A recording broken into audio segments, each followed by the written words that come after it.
Hey guys, what's up? LeBlue here again. This week I'm going to go over something a little bit different from what I usually do. I've been playing the PTR quite a bit, probably way more than I should considering what I'm actually trying to go for right now.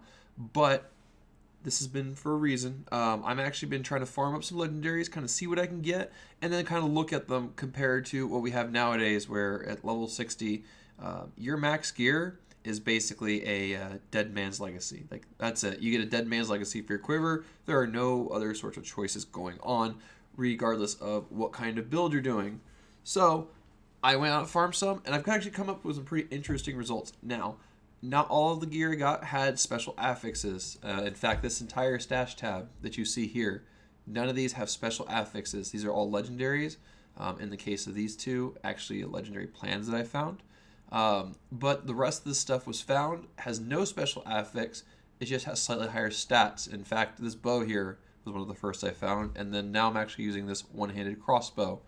All the gear you see on my character right now is my live softcore demon hunter with all of my gear deleted. I then bought vendor gear, and then I progressed from there. And this is about after roughly 6 hours of farming or so. So you'll see a couple things. I got a mage fist, which increases fire damage.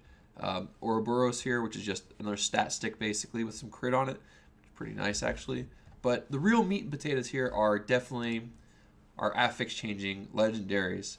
And you'll see here I also included the cane set too. I did find that. This is a level 23 version, but I found it grinding at 60.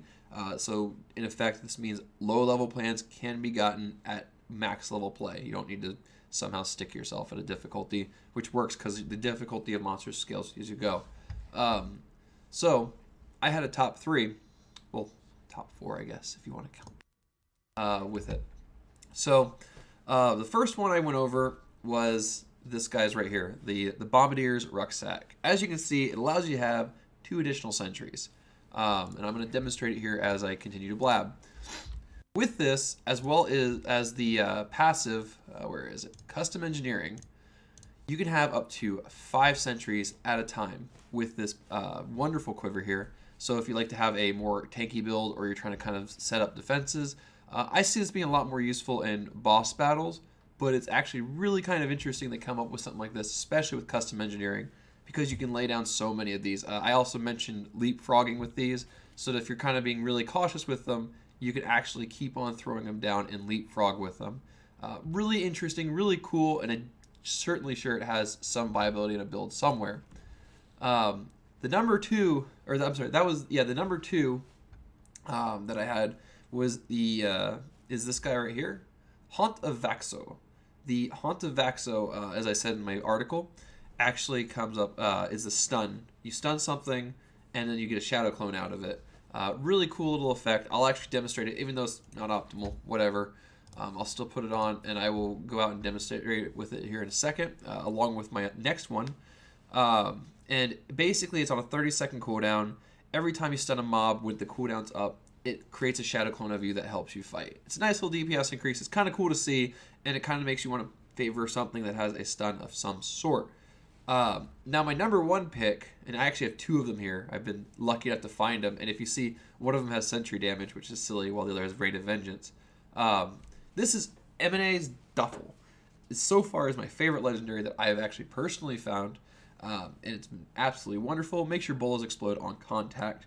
And if you'll see here, which I'm mousing over now, I'm running Imminent Doom, so I get the extra bonus damage without the weight. The only real disadvantage is I lose that little extra yards I like to use with the volatile rune for it. Yeah, volatile explosives, but it's only a 6-yard radius or 12 diameter, however you look at it. So that's not bad on its own either.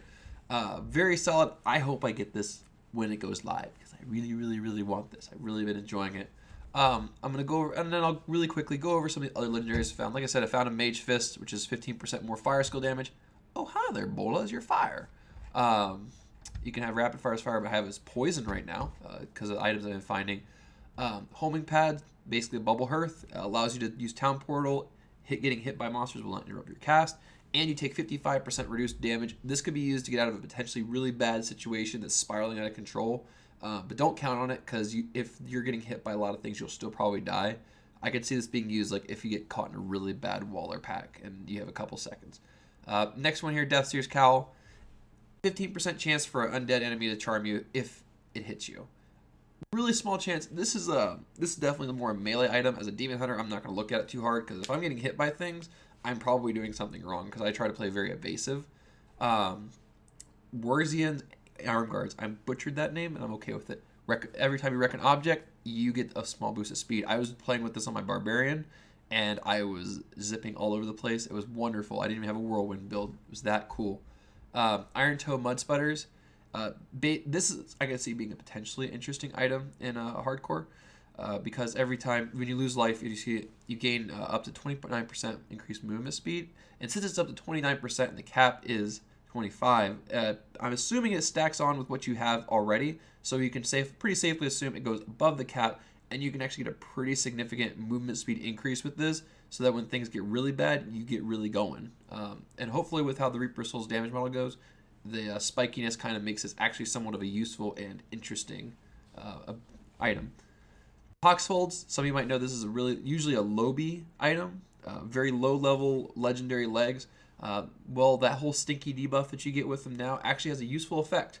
When there are 3 or more enemies around you, you actually deal a cloud damage, 313% of your weapon damage as poison damage every second for 10 seconds to all enemies within 15 yards. Super solid, super awesome, great for melee. That's all I'll say for that. Yeah, really cool one. Right here, Harrington Waistguard. You get a huge damage buff every time you open a chest. Really cool.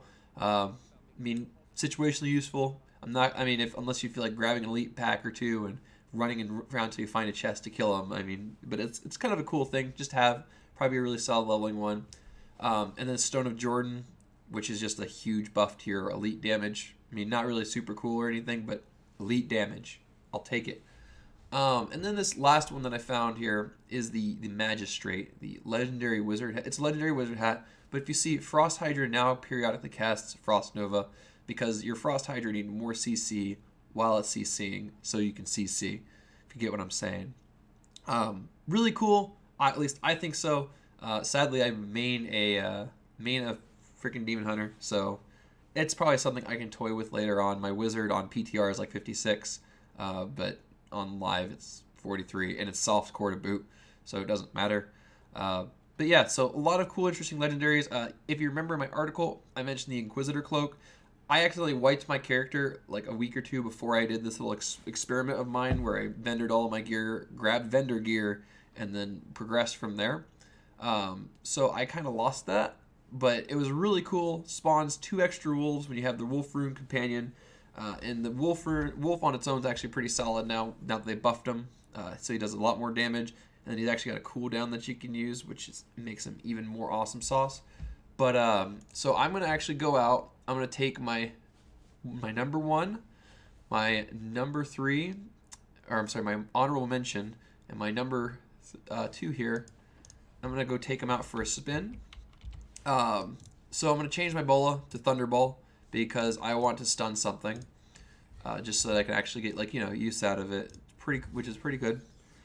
All of them, you'll notice, also have elemental affixes now. So you'll see on a lot of gear, like the Mage Fist, for example, but that's only one. You'll see companion damage, rapid fire damage. Let's see, let me find an item that has. A lot of items nowadays have elemental damage added to them in some way, shape, or form. Poison skill damage deals 12% more damage, which is why I was using rapid fire poison.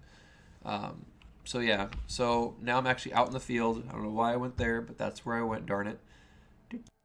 Starting to hope to. Here we go. So the first one I'm going to demonstrate here is, I'm going to do the rucksack here. So I've got this. The bolas will explode instantly now, as well as they will stun. So you should see me within a pretty reasonable amount of time. You should see all of them get stunned, and not only get stunned, you should see shadow clones pop up of me. You see there, I got a couple shadow clones running around helping me out here. They seem to fire hungering arrows for Demon Hunter. I was actually more playing with this on a different tune. And then they even added this little cooldown indicator. So about 15 seconds, and then they're gone. Nothing super crazy cool. And then obviously we have this. And I can just start placing out turrets. Obviously, I lose that wonderful bola effect. And I really wish I still had that Inquisitor to show you. But, oh yeah, and those guys, Armor Destroyers, here's your fun fact for the day. These guys hurt now when they land. That's my public service announcement for this. Didn't actually intend to include that, but figured it's a good time as any. So that's a couple of legendaries that I found this time, guys. So I'm just going to blab now a little bit, since I have you for a moment, I hope. The leveling, first off, feels significantly better on PTR. You get to about level 42, one playthrough without any cheap like experience item bonus. So basically what I'm saying is I did not play with a cane set on anything but normal. I played on normal the entire time, just running through the game as quickly as I can, playing it pub style, like rushing. And I got to about level 42 before clearing the game. And it didn't feel painful at all. I found several legendaries in that playthrough, and then I died with them. Beside the point. Found several legendaries, and the item finding in general has been pretty daggum good. This right now, my Demon Hunter has more damage, more health than my live one does by a long shot. My live one has about 60k damage and 28k health, and this is all with rares and a smattering of legendaries. I mean, for Christ's sake, I'm using not even optimal there, so my damage just bumped up a little bit more. And you'll notice, though, I favor the MI's Duffel versus Bombardier's Rucksack because of my build. I don't really use sentries normally, so even though it's a slight damage and toughness increase, it's a bit more for me, and this is something I'm going to preach right now. Don't use paper DPS specifically to judge the strength of your character, because for one, elemental things like that, poison skills damage, that's not going to be counted on your at all on your sheet damage. Something like Bolas exploding instantly, that's not going to show up on your sheet damage. Is that a DPS increase? You bet your sweet mom it is. It is very huge, especially considering if you shoot it at a pack, usually the one you hit starts running at you, and the others will follow like after it explodes, and the one's already way away. So it's the first shot's generally kind of wasted for as far as its potential is. And then of course mixing it up with the stun rune and stuff with the amulet I found.